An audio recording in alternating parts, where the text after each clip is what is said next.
That shot for us, a little more peaceful here. It's going to be hot. There's no doubt about that. 68 degrees right now. Downtown, mid-70s across the valley floor up into the high deserts. The beaches actually socked in on the shore in some spots right now.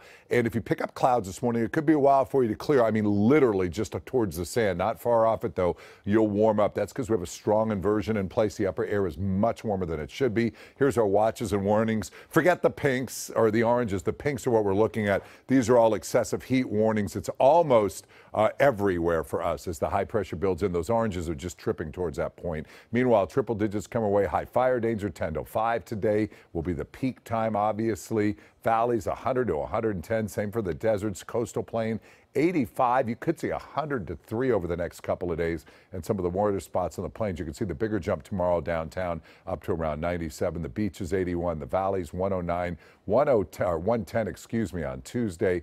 IE same, high desert same. In the mountains, a chance for thunderstorm out through the extended. Please take care of your animals.